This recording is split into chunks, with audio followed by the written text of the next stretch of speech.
எண்ணமெல்லாம் சிறகடிக்கும், எண்களெல்லாம் வழி கொடுக்கும், எந்நாளும் ராஜமுகம், எளியோரின் ஏறுமுகம். எந்த நிலை வந்தாலும் வந்த நிலை மாறாத நமது Rajanilai. Rajanilai TV, channel of astrology.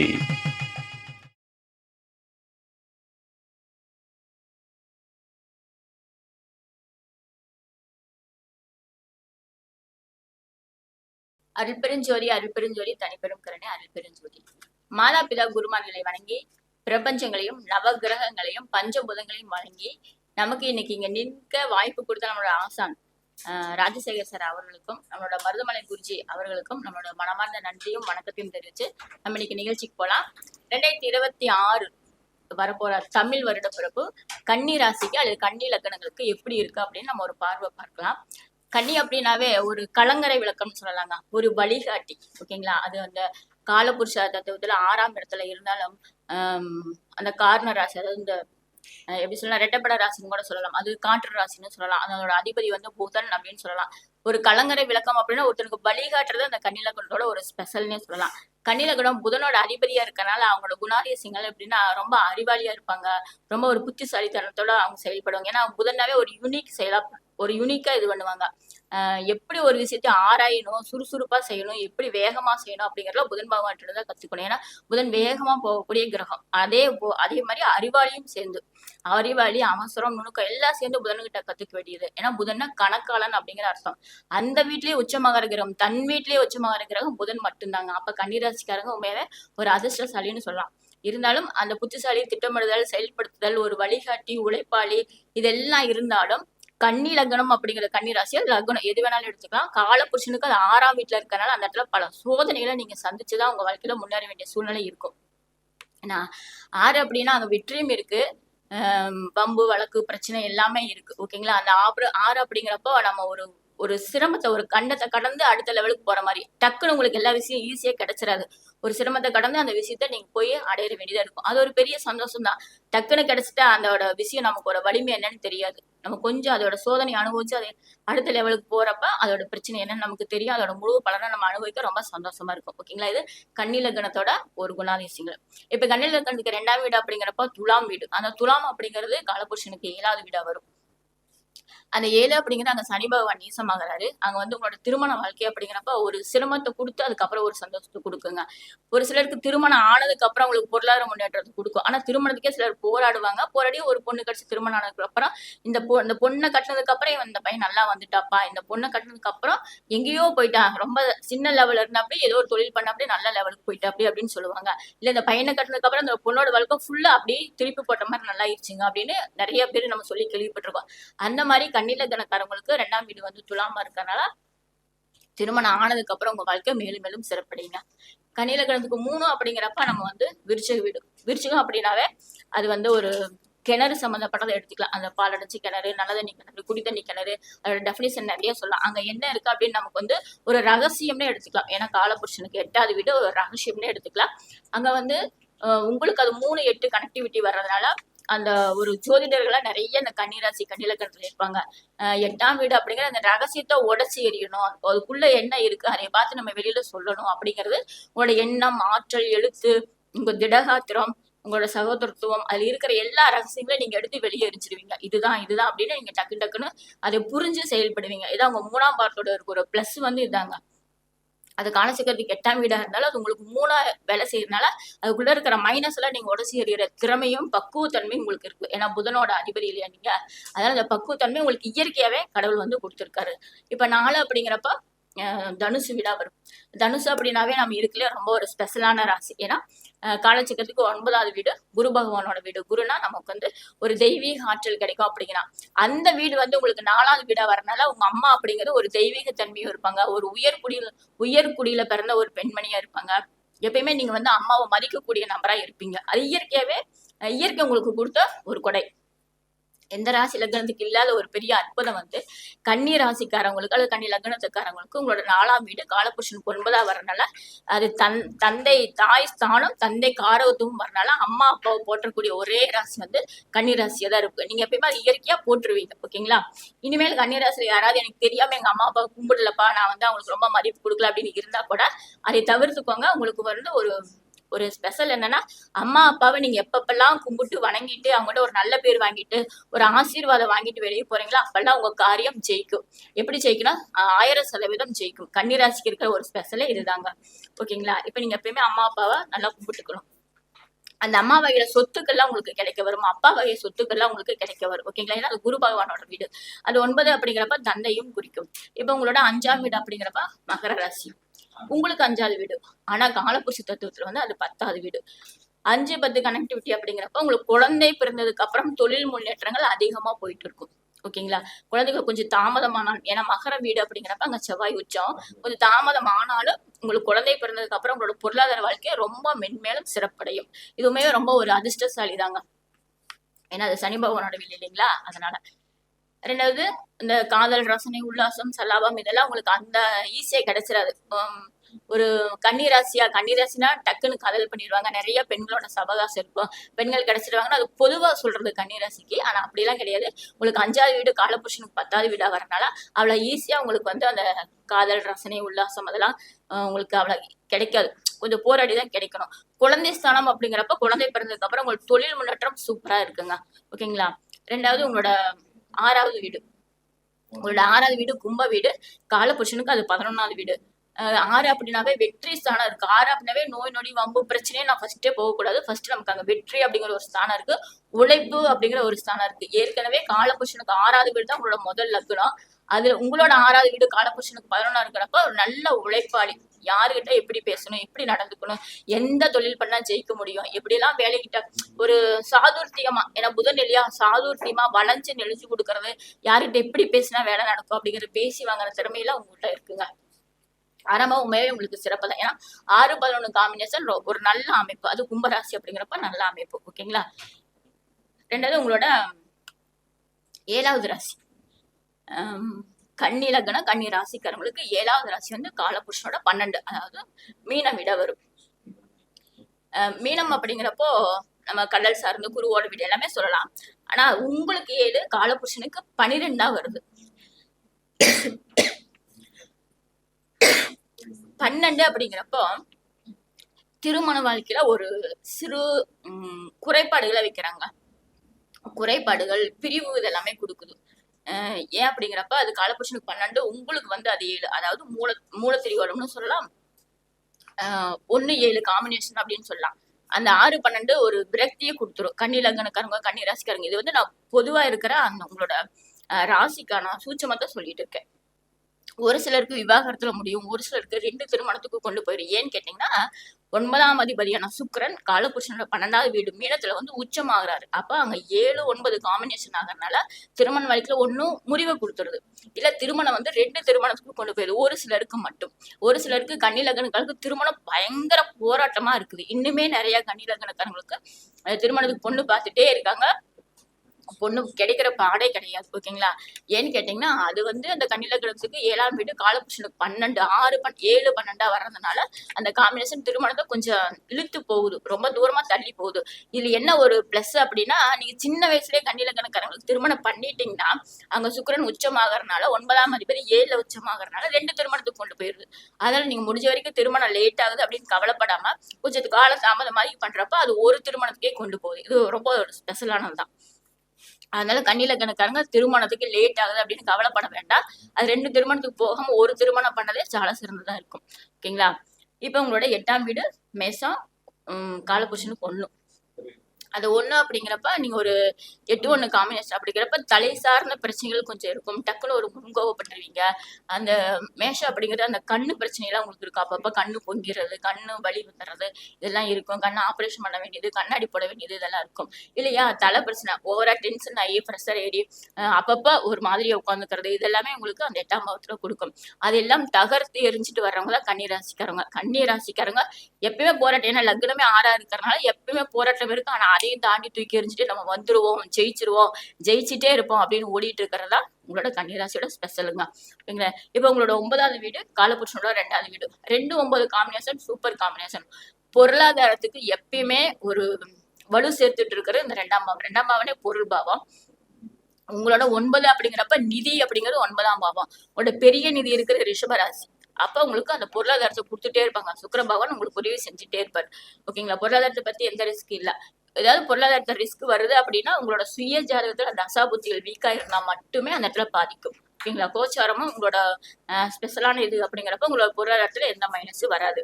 ரெண்டாவது உங்களோட 10ஆம் பாவம் அப்படிங்கிறது காலபுருஷனோட 3வது வீடு. 10, 3 காம்பினேஷன் நல்லா இருக்குங்க. எப்படின்னா ஒரு பிரம்மாண்டமா இருக்கு. ஏன்னா அது புதனோட வீடு. உங்களோட லக்னாதிபதி வீடே அந்த 10வது வீடு. தொழில் ஸ்தானமெல்லாம் நல்லா போயிட்டு இருக்கும். எந்த தொழில் பண்ணாலும் நீங்க சீரு சிறப்புமா பண்ண முடியும். லாபமெல்லாம் எடுக்க முடியாது. எந்த மைனஸும் வராது. அதே மாதிரி உங்களோட 11வது வீடு காலபுருஷனோட 4வது வீடு. வீடு, வண்டி, வாகனம், சொத்துக்கள் இதெல்லாம் நல்லா இருக்கும். அம்மா வகையில நிறைய சொத்துக்கள் வரும். ஏன்னா உங்களுக்கு 11 காலபுருஷனுக்கு 14 அப்படிங்கிறப்ப அம்மா வகையில நிறைய லாபங்கள் வரும். நிறைய சொத்துக்கள் எல்லாம் வாங்க முடியும். நிலையா சொத்துக்கள், அம்மா வகையில சொத்துக்கள் ஏற்கனவே இருந்திருக்கும். ஏதாவது பிரச்சனை இருந்தா கூட இந்த காலகட்டத்துல உங்களுக்கு வந்துட்டு இருக்கும். ஏன்னா உங்களோட குரு இப்ப 2026 உங்களோட 11வது வீட்டுக்கு வரப்போறாரு. ஓகேங்களா? ரெண்டாவது உங்க லக்னத்துக்கும் அதாவது கன்னி ராசிக்கு 12வது வீடு அப்படிங்கிறது சிம்மம் வீடு. அது சூரிய பகவானோட வீடு. அங்க நிறைய சாதனை செய்வாங்க. 12 அப்படிங்கிறப்ப சாதனை, வெளிநாடு எல்லாம் போற வாய்ப்பெல்லாம் கன்னி லக்னத்துக்கு உண்டு. ஓகேங்களா? அங்க என்ன சூரியன் அப்படிங்கிறது இப்ப அங்க கோச்சாரத்துல கேது பகவான் இருக்கிறப்ப இந்த வெளிநாடு போறது, ஊரை விட்டு வெளியே போறது, ஹாஸ்டல்ல தங்கி படிக்கிறதுலாம் கொஞ்சம் முன்ன பின்ன ஒரு போராட்டத்தை கொடுக்கும். ஓகேங்களா? இதெல்லாம் தாண்டிதான் நீங்க வர வேண்டியது இருக்கும். இப்ப நம்ம உங்களோட ராசி 2026 தமிழ் வருட பிறகு அப்புறம் எப்படி இருக்கு அப்படின்னு பாக்குறப்ப உங்களோட ராசி சந்திரன் எங்க இருக்காரு? கன்னி ராசியில இருக்காரு. அதுல உத்திர நஸ்திரம், அஸ்த நஸ்திரம், சித்திரை நட்சத்திரம் 3 நட்சத்திரம் நீங்க எந்த நட்சத்திரத்துல பிறந்திருந்தாலும் உங்களுக்கு நேர் 7ஆம் வீடாங்கிற மீன வீட்டுல சனி பகவான் இருப்பார். அப்ப சனி பகவான் தான் நமக்கு எப்படி ஆயுள் காரகன்னு சொல்லலாம், நமக்கு அதாவது தொழில் காரகனும் சொல்லலாம். தொழில் இருந்தா நமக்கு பணம் வரும், பணம் இருந்தா குடும்பத்தை ரன் பண்ண முடியும். அப்ப ஃபர்ஸ்ட் நம்ம சனி பகவான் எடுப்போம். எப்பயுமே டக்குன்னு ஒரு ஜாதகத்துன்னு நம்ம சனி பகவான் தான் முதல்ல பார்ப்போம். ஏன்னா இவங்களுக்கு வருமானம் இருக்கா, வருமானம் இல்லையா, இவங்க வருமானம் எந்த அளவுக்கு போயிட்டு இருக்குது, அதை பார்த்ததுக்கு அப்புறம் தான் நம்ம அடுத்த இடத்துக்கு வருவோம். அந்த மாதிரி உங்க சந்திரனுக்கு 7ல சனி பகவான் இருக்கனால சனி கரெக்டா 7வது பாரு உங்களை பாக்குறாரு. அப்ப உங்களுக்கு கிட்டத்தட்ட அது கண்டக சனின்னு சொல்லலாம். சனி 7ல நேரா பாக்குறதுனால மன குழப்பத்தை கொடுப்பாரு. ஏன்னா சந்திரனை சனி பாக்குறதுனால மன குழப்பத்தை கொடுப்பாரு, ஒரு பயத்தை கொடுப்பாரு. உங்களோட அம்மாவை கொஞ்சம் உடல் ரீதியா பாத்துக்கோங்க. அம்மாவுக்கு கொஞ்சம் சிரமத்தை கொடுப்பாரு. அம்மா மன ரீதியாவும் கொஞ்சம் கஷ்டப்படுவாங்க. என்னன்னா என் பையனுக்கு கல்யாணம் ஆகலையே, வீடு இல்லையே, கல்யாணம் ஆகி குழந்தை இல்லையே, வெளிநாட்டுக்கு போறான், அவனுக்கு அது கிடைக்கலையே, ஏதாவது ஒரு உங்களை பத்தியான கவலை உங்க அம்மாவுக்கு இருந்துட்டே இருக்கு. ஏன்னா சந்திரன் அம்மா, சனிபவன் அப்படின்னு வேலைக்காரன், அது 7வது பார்வையை பார்க்கறதுனால இந்த இஷ்யூ அவர் கொடுத்துட்டே இருப்பாரு. இது அம்மாவை தவிர உங்களையும் பாதிக்கும். உங்களோட மனசு அப்படிங்கிறது உங்களோட சந்திரன். ரெண்டாவது பயணங்கள் அப்படிங்கிறதும் சந்திரன் தான். பயணங்கள் செல்லும் போது கன்னிராசிக்காரங்க ரொம்ப ஒரு வினயமா போயிட்டு வரணும். ஏன்னா சனிபவன் 7வது பார்வையா பார்த்துட்டு இருக்காரு. இதே நீங்க சித்திரை நட்சத்திரத்துல பிறந்திருந்தீங்கன்னா சித்திரை நட்சத்திரத்துல சந்திரன் இருக்கிறவங்க சனி கரெக்டா 7வது பார்வையா பாக்குறப்போ ஒரு சின்ன விபத்துக்களை எல்லாம் கொடுத்துருவாங்க. வினயமா போகணும். அப்ப நீங்க என்ன செய்யணும், ஃபர்ஸ்ட் நம்ம குலதெய்வத்துல வணங்கிட்டு நீங்க உங்களோட வண்டி வாகனங்கள் போலாம். வண்டி வாகனங்கள் உங்களோட கையில இருக்கிற ஸ்பீடு, உங்க லெவலுக்கு என்ன ஸ்பீடோ அந்த அளவுக்கு போனா போதும். ரொம்ப முறுக்கிட்டு போகிறப்பதான் நம்மளோட நிதானத்தை தாண்டி வண்டி போறதுனால விபத்துக்கள் ஏற்பட்டாலும் கண்ட்ரோல் பண்ண முடியறது இல்ல. நம்ம கண்ட்ரோலுக்குள்ள இருந்தா எப்படி இருந்தாலும் நம்ம சின்ன சின்ன காயத்தோட தப்பிச்சுக்கலாம். ஓகேங்களா? கன்னிராசிக்காரங்க இதை கவனப்படுத்திக்கோங்க. சனி பகவானால உங்க தொழில் கொஞ்சம் முடங்கதான் செய்யும். அது ஒண்ணுமே பண்ண முடியாது. சனி பகவான் இன்னும் கொஞ்சம் பயிற்சி ஆகி அதாவது மேசத்துக்கு வரும் வரை உங்களுக்கு ஒரு சின்ன சின்ன இஷ்யூ கொடுத்துட்டு தான் இருப்பாரு. அப்ப நீங்க என்னங்க பண்றது, இல்ல நான் 2 வருஷத்துக்கு இப்படிதான் இருப்பேனா, எனக்கு தொழில் இல்லையா, காசு இல்லையா அப்படின்னு நீங்க கேட்காதீங்க. குரு பகவான் உங்களோட 11வது வீட்டுக்கு வரப்போறாரு. ஏன்னா சனி பகவான் குடிக்கனாலும் குரு பகவான் கொடுப்பாரு. யாரோ ஒரு கிரகங்கள், நவ கிரகங்கள் யாரோ ஒருத்தர் மைனஸ் ஆனாலும் ஒருத்தர் நம்மளை பிளஸ் பண்ணிட்டு தான் இருப்பாங்க. ஏன்னா நம்ம நவ கிரகங்களையும் பஞ்சபூதங்களையும் பிரபஞ்சத்தையும் நம்பிதான் இந்த உயிராற்றல் எல்லாமே இருக்கு. அப்ப இவங்க கொடுத்தாதான் நம்ம வாழ முடியும். அதனால உங்க ராசிக்கு குரு 11ஆம் வீட்டுக்கு வந்துட்டு வராரு. ஓகேங்களா? 1/6/2026 குரு மிதுனத்துல இருந்து கடகத்துக்கு இறங்க போறாரு. புனர்பூசம் 3க்கு இறங்க போறாரு. அங்க புனர்பூசம் 3, பூசம் 4, ஆயில்யம் 4, 9, பாதங்கள் இருக்கு, 3 நட்சத்திரங்கள் இருக்கு. அவர் இறங்கின உடனே உங்க ராசிக்கு கரெக்டா 11ஆம் வீடு. எப்பயுமே நம்ம ராசிக்கு லக்னத்துக்கு 11ஆம் வீட்டுல ஒரு கிரகம் வரப்போ ரொம்ப ஒரு ஸ்பெஷலா இருக்குங்க. இப்ப உங்களோட உங்க ஜாதகத்துல சூரியன் இருக்காரு, சூரியனுக்கு 11ல குரு வந்தாலும் சிறப்பு, செவ்வாய்க்கு 11ல குரு வந்தாலும் சிறப்பு, லக்னத்துக்கு 11ல குரு வந்தாலும் சிறப்பு, சந்திரனுக்கு 11ல குரு வந்தாலும் சிறப்பு. எந்த கிரகத்துக்கு 11ல குரு வர்றப்ப சிறப்பு கொடுப்பாரு. ஏன்னா குரு எப்பயுமே ஒரு சுப கிரகம். அவர் 11ஆம் வீடு அப்படிங்கிறப்ப லாபஸ்தானத்துல வராரு. அதுவும் தன்னுடைய உச்சமாற வீட்டுக்கு குரு வராரு. இது ரொம்ப ஒரு சிறப்புங்க கன்னிராசிக்காரங்களுக்கு. ஓகேங்களா? இத்தனை நாள் நீங்க எப்படி இருந்தீங்கனாலும் இனிமேல் குரு உங்களுக்கு ஏதாவது ஒரு பிளஸ் கண்டிப்பா கொடுப்பாரு. குரு தன்னோட உச்ச வீட்டுக்கு வராரு, உங்களோட ராசிக்கு 11ல இருக்காரு. அப்ப ரொம்ப உங்களுக்கு அது குரு யாரு? 4-7க்கு அதிபதி. 4-7க்கு அதிபதி போய் 11ல உட்காந்துட்டு இருக்கப்ப உங்களுக்கு ஒரு ஸ்பெஷலான ஒரு விஷயங்கள்லாம் செய்வாரு. என்ன செய்வாரு? 4 அப்படிங்கிறப்ப வீடு, வண்டி, வாகனம், சொத்துக்கள் எல்லாம் வாங்கி தருவாரு. ரொம்ப நாள் வண்டி எடுக்கலான்ட்டு இருந்தேன், எடுக்க முடியல. டியூ கட்டிட்டு இருந்தேன், அதை கட்டி முடிக்க முடியல. ஒரு கார் எடுக்கலான்ட்டு இருந்தேன், அதை எடுக்க முடியல. அப்படிங்கிறவங்களுக்கு எல்லாம் இப்ப நீங்க தாராளமா எடுக்கலாம். ஏன்னா கோச்சாரத்துல கிரகங்கள் வர்றப்ப நீங்க நினைச்சாலும் நினைக்கனாலும் அவங்க அள்ளி கொடுத்துட்டு போயிருவாங்க. அதே மாதிரி கோச்சார கிரகங்கள் மைனஸா இருந்தாலும் நீங்க கேட்டாலும் கேட்கலாம், ஒரு அடியை கொடுத்துருவாங்க. இதான் கோச்சார கிரகங்கள் சொல்றது. ஓகேங்களா? இப்ப 4ங்கிறப்ப ஒரு சைட்டு வாங்குங்க, வீடு வாங்க, வண்டி வாங்குங்க. வீடெல்லாம் கட்டுற மாதிரி இருந்தா தாராளமா இந்த வருஷம் நீங்க கட்டிக்கலாம். 7 அப்படிங்கிறப்ப திருமணம் ஆகாத இருக்கிறவங்களுக்கு கண்டிப்பா திருமணம் ஆகும். என்னோட கிளைண்ட் ரொம்ப நாளா என்கிட்ட ஜாதகம் பார்த்துட்டு இருந்த பையன், கன்னி லக்னக்கார பையன். அந்த பையனுக்கு சுக்கிரன் உத்திரட்டாதியில இருக்கு, சனி பகவான் பூசத்துல இருக்கு. இப்ப நான் சொல்லியிருக்கேன், குரு உங்களோட பூசத்தை தொடர்றப்ப உங்களுக்கு கல்யாணம் ஆகும் அப்படின்னு சொல்லியிருக்கேன். இந்த காம்பினேஷன்ல இருக்கிற எல்லாத்துக்குமே இந்த வருஷம் கண்ணில இருக்கிறவங்க யாரும் பயப்படுங்க, கண்டிப்பா திருமணம் ஆகும். ஏன்னா குரு உங்களுக்காகவே உங்களோட 11வது ராசிக்கு வர்றாரு. ஓகேங்களா? அங்க சனி பகவான் இருக்கனால 1-5 திரிகோணத்துல கண்டிப்பா திருமணத்தை கொடுத்துருவாங்க. அதனால திருமணம் ஆகலன்னு யாரும் கவலைப்படாதீங்க கன்னி ராசிக்காரங்க. இந்த வருஷம் கண்டிப்பா உங்களுக்கு திருமண வாய்ப்பு அதிகமா இருக்கு. ஓகேங்களா? 2வது, அங்க ராகு கேதுகள் உங்களோட 5-11ஆம் வீட்டுக்கு அடுத்த வருஷம் வர்றாங்க. இவர் 6வது மாசம் வந்துருவாரு. ராகு கேதுக்கள் 12வது மாசம் தான் வர்றாங்க. அதனால அங்க ஒரு 6 மாசம் நமக்கு இருக்கு. அந்த 6 மாசத்துல கல்யாண வேலை எல்லாமே குரு பகவான் பண்ணி விட்டுருவாரு. ராகு கேதுக்கள் பயிற்சி 12வது மாசம் வர்றப்ப உங்க 10வது வீட்டுல இருக்கிற கேது 11வது வீட்டுக்கு, உங்க 12வது வீட்டுல இருக்கிற கேது 11வது வீட்டுக்கு, உங்க 6ல இருக்கிற கேது 5க்கும் கீழே இறங்கி, அதாவது அவங்க ஆன்டி கிளாக்வைஸ் போவாங்க. அவங்க இறங்கி வர்றப்ப உங்களுக்கு என்ன பலாபலன் நடக்கும் அப்படின்னா, ராகுக்கு 5ல உங்க சந்திரன் இருக்கனால உங்க அம்மாவுக்கு கொஞ்சம் ஒரு சிரமத்தை கொடுக்கும். எப்படின்னா 12வது டிசம்பருக்கு மேல ராகு கேது பயிற்சிகளுக்கு அப்புறம் ராகு திரிகோணத்துல சந்திரன் இருக்கிறனால அம்மா வகையில பிரச்சனை கொடுக்கும். அம்மா மாதிரி இருக்கிற பெரியம்மா, சித்தி அந்த மாதிரி உங்களுக்கு பிரச்சனை கொடுக்கும். இல்லாட்டி உங்க மனசுக்கு சில சஞ்சலங்கள் கொடுக்கும். ஏற்கனவே சனி பகவான் 7வது பரிவை பார்த்துட்டு இருக்காரு, அது ஒரு சஞ்சலம். இங்க ராகு கேதுகள் பயிற்சியாகி ராகு கீழே மகரத்துக்கு வர்றப்ப உங்களுக்கு 5 கனெக்டிவிட்டி 1-5-9 கனெக்டிவிட்டி வர்றதுனால அதுவும் உங்களுக்கு ஒரு இஷ்யூ கொடுத்துட்டு இருக்கும். அப்ப உங்க உடல் ரீதியா, மனசு ரீதியா நீங்க பாத்துக்கோங்க. உங்க தாயாரையும் கொஞ்சம் வேணுமா பாத்துக்கோங்க. நீங்களும் உங்க தாயாரும் சேர்ந்து பயணம் பண்றவங்கள தவிர்த்துக்கோங்க. சில சமயம் அம்மா ஊருக்கு போயிட்டு வருவாங்க, நான் போய் பிக்கப் பண்ணிட்டு வரேன்னு பையன் போவான். இல்ல பையன் வெளியூருக்கு போயிருக்கிற அம்மாவை ஸ்கூட்டி எடுத்து போய் பிக்கப் பண்ணிட்டு வரேன்னு போவாங்க. இந்த மாதிரி 2 பேரும் சேர்ந்து பயணம் பண்றது, வண்டியில, கார்ல, ரொம்ப தூர பயணங்கள்ல அம்மா பையன் இந்த பயணம் பண்றப்ப கொஞ்சம் தவிர்த்துக்கோங்க. அப்பாவோட போயிட்டு வரட்டும் அப்படின்னு சொல்லி நீங்க கொஞ்சம் விட்டுட்டீங்கன்னா சிறப்பா இருக்கும். ஓகேங்களா? கேது பகவான் என்ன செய்வாருன்னா 11ஆம் வீட்டுல போறதுனால குருவோட கனெக்டிவிட்டி ஆகும் வரைக்கும் எந்த இஷ்யூ கிடையாதுங்க. ஏன்னா குரு ஒரு நட்சத்திரத்துல அப்படியே கீழே இறங்குவாரு, கேது ஒரு நட்சத்திரத்துல அப்படியே மேலே ஏறுவாரு. 2 பேரும் என்னைக்கு சந்திக்கிறாங்களோ அன்னைக்கு நீங்க ஒரு பெரிய பாத யாத்திரைக்கு போகலாம், அல்லது தீர்த்த யாத்திரைக்கு, இந்த மாதிரி ஒரு பெரிய பெரிய புண்ணிய ஸ்தலங்களுக்கு போகலாம். அந்த சமயத்துல நீங்க கடன் வாங்குற மட்டும் தவிர்த்து கொள்ளுங்கள். ஏன்னா குரு கேது கோடீஸ்வர யோகம் மேல கொடுக்க மாட்டாங்க, கடன் தான் கொடுப்பாங்க. ஏன்னா கேது பகவான் பணம்னாவே அவருக்கு பிடிக்காது. ஆனா குரு நிறைய பணத்தை வச்சுட்டு இருப்பாரு. 2 பேரும் காம்பினேஷன் அப்படிங்கிறப்ப கோயில், குளம், குலதெய்வம் இந்த மாதிரி வழிபாட்டுக்கு சிறந்ததே தவிர ஒரு வீடு வாங்கலாம், வண்டி வாங்கலாம், ஒரு ஏதாவது பண்ணிடலாம் அப்படின்னு நீங்க பண்ணிட்டீங்கன்னா அது கடன்ல முடிச்சிடும். அப்ப தயவு செய்து அந்த காலகட்டத்துல நீங்க கடன் வாங்குற தவிர்த்துருக்கோங்க. ஏன்னா 1வது மாசம் 6வது மாசம் குரு வந்துடுவாரு. 6ல இருந்து 12வது மாசம் வரைக்கும் ஒரு 6 மாசம் உங்களுக்கு வாய்ப்பு இருக்கு. அப்ப நீங்க கல்யாணம் என்ன வேணாலும் பண்ணிக்கலாம். அதுக்கப்புறம் தான் கேது 2 பேரும் ஒரு டிகிரி தொடரப்ப மட்டும்தான் அது சின்ன இஷ்யூ கொடுக்கும். அதையும் நீங்க கவனத்துல வச்சுக்கோங்க. ஓகேங்களா? இந்த வருஷம் 2026 கன்னிராசிக்கு ரொம்ப சிறப்புன்னே சொல்லலாம். ரொம்ப மைனஸ் எல்லாம் கிடையாது, ரொம்ப சிறப்புன்னே சொல்லலாம். ஏன்னா உங்களை காப்பாற்ற குரு பகவான் வந்துட்டு இருக்காரு, தன்னோட உச்ச வீட்டை நோக்கி வந்துட்டு இருக்காரு, உங்க ராசிக்கு 11ஆம் வீட்டை நோக்கி வந்துட்டு இருக்காரு. சிறப்புலையும் சிறப்பு கன்னிராசிக்காரவங்க. வேலை வாய்ப்புல ஒரு சின்ன ஒரு இஷ்யூ காட்டும், அதை நீங்க கவனமா பார்த்துக்கோங்க. அதுக்கு தகுந்த மாதிரி வழிபாடுகளை பண்ணிக்கோங்க. ராகு கேது பயிற்சி உங்களுக்கு பெரிய ஒரு இஷ்யூ கொடுக்காது, ஒரு சின்ன சின்ன இஷ்யூ தான் கொடுக்கும். ஏன்னா எப்பயுமே ஒரு கிரகம் நல்லதே பண்ணுவாங்க அப்படின்னு சொல்ல முடியாது. இதே ராகு கேது பயிற்சிறப்ப அந்த ராகு கேது கிட்ட, அதாவது மகரத்துல வர ராகு கிட்ட உங்க சுக்கிரன் இருந்தா நீங்க வீடு கட்டுற யோகத்தை கொடுக்கும். குரு இருந்தா, உங்க பிறப்பு குரு இருந்தா இன்னும் ஒரு ஸ்பெஷலா கொடுக்கும். இந்த மாதிரி அவங்கவுங்க கிரகங்கள் டச் ஆகிறப்ப இன்னும் அதிகப்படியாக நடக்கும். இந்த வருஷம் 2026 தமிழ் புத்தாண்டுக்கு கோச்சார கிரகங்களை வச்சு கன்னிராசிக்கு எவ்வளவு மார்க் அப்படிங்கிறப்ப கிட்டத்தட்ட 65 to 70 மார்க்கே கொடுக்கலாங்க. ரொம்ப ஸ்பெஷல் தான். தொழில் துறையை மட்டும் தவிர்த்துட்டு மற்ற எல்லாமே நல்லது நடக்கும். ஓகேங்களா? இப்போ உங்களோட வழிபாடு அப்படின்னு கேட்குறப்ப எப்பயுமே ஃபர்ஸ்ட் வந்து நம்ம குலதெய்வத்தோட வழிபாடுதாங்க. உங்களோட குலதெய்வம் என்ன அப்படின்னு நீங்க பாருங்க.